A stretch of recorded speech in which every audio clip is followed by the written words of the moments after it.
So the coaching and expert industry has a dirty little secret. And this dirty little secret, ironically, is the thing that is keeping most coaches and experts from being successful. It's also the thing that they don't want to talk about and they don't want you to know about. And once I tell you what it is, you're going to be like, oh, yeah, actually, I've seen that everywhere. I was thinking that, or I was feeling like that was true. And it might even be true for you. You might be guilty of this same dirty little secret that many of the other coaches and experts are guilty of. And I'm going to show you how to fix that so you can stop blocking your business from being successful. And I, too, have been guilty of this dirty little secret multiple times since I've entered this coaching expert space. You ready to find out what it is?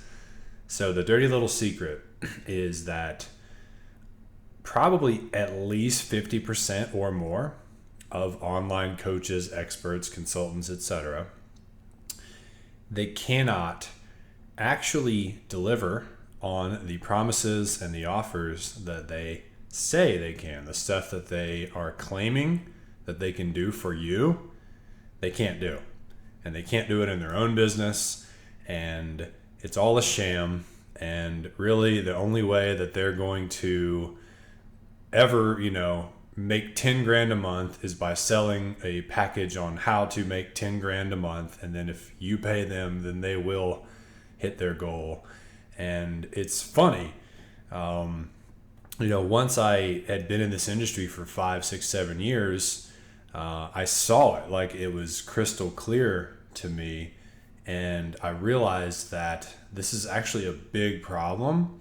And this industry is honestly not taken that seriously yet because people on the outside can see this, and they scroll Facebook and they see these ads that are like, you can make $1 million a year. Just enter your email, watch this training, $1 million, blah, blah, blah. And everyone's like, yeah, right. That's definitely too good to be true. And they just keep scrolling past it. And soon this industry will be regulated. It's coming. It's not going to be this free for all, like just make bold claims and get people to pay you and make a bunch of money type of environment for that much longer. This industry is still relatively young. It's in its infancy. Really, the internet as a whole is still in its infancy compared to where it's going and compared to the long term. And really, I didn't notice this until I realized it for myself, right? So I'm not trying to sit here and be all judgy and point fingers. The only reason I'm sitting here recording this episode is because I was guilty of this as well. I got in and I started out in the real estate investing space because I have a background in real estate. I built a big house flipping business. We were doing, 1 to 1.5 million a year or so. We had a team and we bought a few dozen rentals. And so I felt like, all right, I'm legit in real estate, so I'll coach in real estate. And that's what I did for probably the first 5 or so years of my time in this education space, is I had a real estate coaching program. The thing is, though, is I started, I really had lost the passion for flipping houses specifically. I still was buying rentals, but I was so over wholesaling, flipping, all that stuff we were doing, and I had shut down the business. But then I got into real estate coaching, and for maybe a year or so, my advice was relevant to my clients' problems, but the best practices change really fast, especially when it comes to marketing channels to get new leads and things like that, because the real estate market's been nuts for this last decade, really. And my advice, my skills started to become obsolete, but I was still out there marketing, that I'll help you grow your real estate business. Another problem that I had is my offer was not specific at all. I would literally take on clients who wanted help with marketing, sales, hiring teams, systemizing, mindset, productivity, organizing their schedule. I was a newer coach. I was just like, yeah, I'm sure I can figure out how to do anything or everything. And, like the truth is my client results were mixed back then. There were some people that I felt like I really helped and other people that I'm not sure if I helped them at all, to be honest with you. And that didn't feel good. And so I had this like inner conflict between wanting to grow my business and get more clients, but then also like a sense of shame or guilt when I would make a sale, or just anxiety about my ability to get that person the outcome that I told them I could get them. And I eventually got fed up enough with that I decided to just be like, all right, what's like the one thing that I am still doing, that I'm in the game, that I know I can help people with? And that was specifically buying rental properties, but buying them long distance, right? Because I live in Colorado, and I've always bought my rentals in like Tennessee, Alabama kind of areas. So that is what I switched to. And that was when my coaching business like actually started to become more successful. Like it went up to, 25,000 a month in revenue. And I felt a lot better about my offer because I was like, I'm still doing this. It's still relevant. I'm in the game. I like it. Like, I know I can teach it. I've done it in the past. I'm still doing it now. And this is the thing that I've always liked the most about real estate. And it's like the thing that I've studied the most. And it's the thing I'm the most confident that I can duplicate for somebody else. And I noticed my client results went way up once I developed that program as well. So that worked for a while, but the funny thing is the same thing happened ultimately with that program is, after serving people in that niche for probably like 2 years, I started to lose my interest in that. And I stopped doing it in my own daily life. And so I became like the teacher who's not the doer. And I kind of forced myself to continue to do it because I really didn't want to be that person, but my heart wasn't in it. I was just throwing good money after bad. I was still marketing for deals and finding deals and talking to sellers, really just so I could show up on the coaching calls with my students and be like, yeah, I, got some leads this week. Here's what happened. Got this one, But I didn't enjoy any of that. I didn't want to be doing it. And my heart wasn't in it. And I feel like that did affect my client results, right? Because they could tell I didn't have like the amount of excitement. I don't know, they never said this to me, but I'm sure they could tell, right? You can tell when somebody's heart is in something versus when it's not. And so ultimately, I was conflicted with that too. I was like attending masterminds and seminars, like trying to grow that program, the long distance rental buying program, past the $25K a month mark, which was the most I had ever made.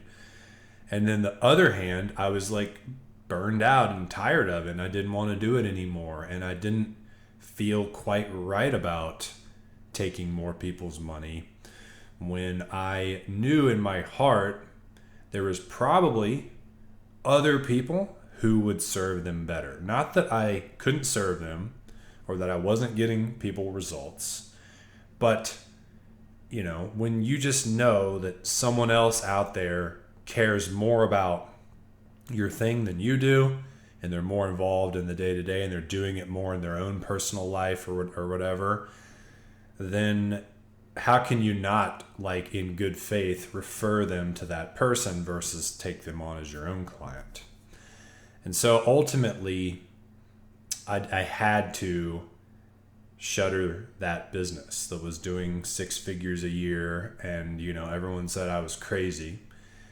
And I had to reinvent my education business entirely based around the thing that I was the most passionate about.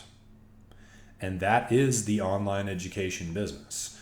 So while I was just like tired of the real estate investing industry and I was forcing myself to go through the motions, simultaneously while I was doing all that, I was like just voraciously studying the online education industry and getting coaching, joining the different masterminds, reading books, listening to podcasts. My own coaching business was extremely organized, vision, goals, monthly plans, weekly plans, daily to-dos, all the projects, were organized, and I was just so excited to get up and grow that business. I loved the business model and the industry as a whole. I really love education. I spend every morning for at least an hour reading a book of my own. I just love learning and teaching, right? Like learn some new stuff, and then once I've like put it into practice, I like to then turn around and share it with other people to help them. And so this business as a whole, business model, it's a great fit for me. But what I was offering was not. And so I had to shut down that business and pivot to serving coaches and experts. But even then, when I pivoted, I started out and I launched like a first, group coaching program. I got maybe like 8 or 10 people in there from my email list that wanted to be coaches. And, I don't even remember what like my promise was to them when I was on the calls with them, but it was probably like, I'll help you grow your business. I'll help you make X dollars a month. I'm making this much. Like, I can definitely show you how to do it. And again, I got mixed results with that first batch of clients. And the reason why is ultimately, if I was out there promising something that I wasn't sure I could deliver on, who was I to just because I had made 6 figures in the coaching business, who was I to just be sure that I could help other people do that? There's so much that goes into just telling someone like, I'll get you to $10,000 a month. You've got to help them with their mindset and their productivity and defining their avatar and coming up with their offer and coming up with their prospect attraction strategy, helping them learn how to do sales calls. That's like this whole thing in and of itself. And then create great programs that deliver and help them come up with like their back end program. I mean, there's tons of different pieces.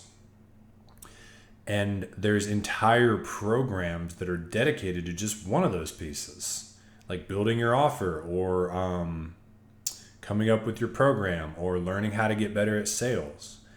And a lot of those programs out there where those people have like mastered sales, they're better than me at teaching sales. But I was promising to teach that along with all these other components that could help somebody hit like a broad goal of 10 grand a month or 6 figures a year or whatever. And so again, I was over promising. And this was like becoming somewhat of a theme in my online education business, of just like coming up with an offer and then it was too overblown and inflated and kind of vague, and then it got mixed results, and then I had to change it to something that was more specific to what my skill set was, etc. And so I did have to do that once again as I got into the coaching market. I had to get away from claims that I was not certain about, and then look within that claim. Like, let's say there's a claim that you can get someone to 10 grand a month. Well, what are the 10 steps or 8 steps or whatever, or 8 pillars that make up somebody hitting that milestone. And then I had to look within there and figure out where my superpower was. Like, what's the piece that I can do the best? For me, that was helping coaches come up with their offers, right? What is the outcome that you are going to deliver to what type of customer avatar? How are you going to package it up and, create your program and the price and all those things?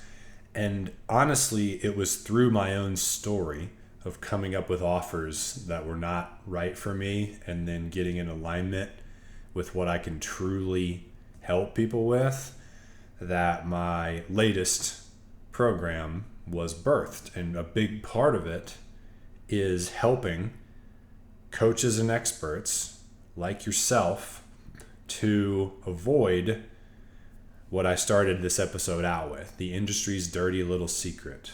To avoid coming out and promising something you cannot deliver on.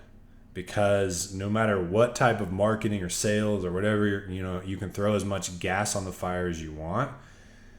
It's not going to matter when you're stuck underneath like a glass ceiling because you don't feel quite right about the sales coming in and your client results are mixed, and you get to the end of the sales call and you're asking for the money and you're stammering a little bit and your confidence and certainty is wavering. People can feel that.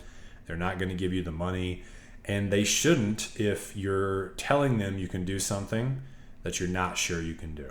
So what I've learned is the simple fix to avoiding being like everyone else out there who's doing this is just to speak only to what you are certain and to offer only what you know you can deliver on. Now, if somebody stopped you in the middle of the road and said, "Can you help me tie my shoes?"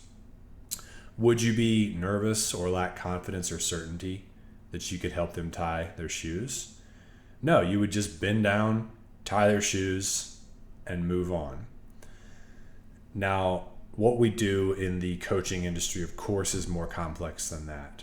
But there is a tie your shoes offer that you can find and that you can take to market and that you can sell with 100% integrity and certainty. And that is what will flip the switch in your business. And here's the other thing. The other big piece of creating a great offer is it must be extremely specific and measurable, quantifiable. Not any of this vague stuff. I help people with their mindset. I help you overcome your fears. I blah, blah, blah, blah. That stuff does not sell very well because people don't understand what they're getting. All the people in the industry know the specific, punchy, clear offers where you know exactly what outcome you're getting and you can measure it are what works. When you get into alignment with, which means when you find and decide to sell that piece of the pie that you're the best at, the one part, not big, broad promises that you can't really deliver on. When you find your niche, your little superpower, that is when your offer also ends up becoming a lot more specific. Okay?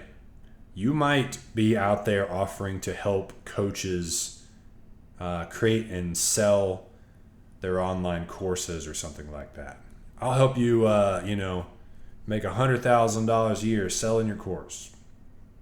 Getting mixed results, kind of doing it.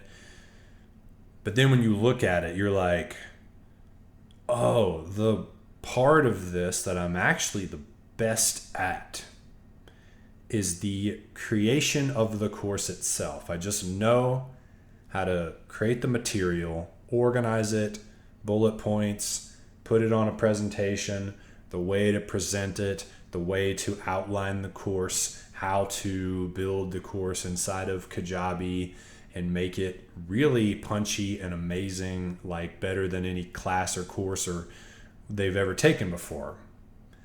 Then that is your superpower. And you only need to create a program around that and let other people teach your clients how to sell the course. You don't have to tell them how to make it and sell it. You should pick the one that you're the best at and just do that. That's the most ethical thing to do. It's the most authentic thing to do. And you'll feel great about your business, and it will sell better because people will believe you because it's true, and they're great BS detectors. They can tell if it's true or not. And they'll understand what they're getting. Really specific.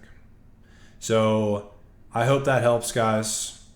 And I hope you can learn from my journey and bypass all of that crap and do this industry right. If you look at any of the big gurus and just like go to their products tab, go to the products tab for Brendan Burchard or Amy Porterfield or like Tony Robbins or any of the people. Maybe not Tony. He's a little vague, but he kind of gets to be because he's Tony, right? He's the godfather.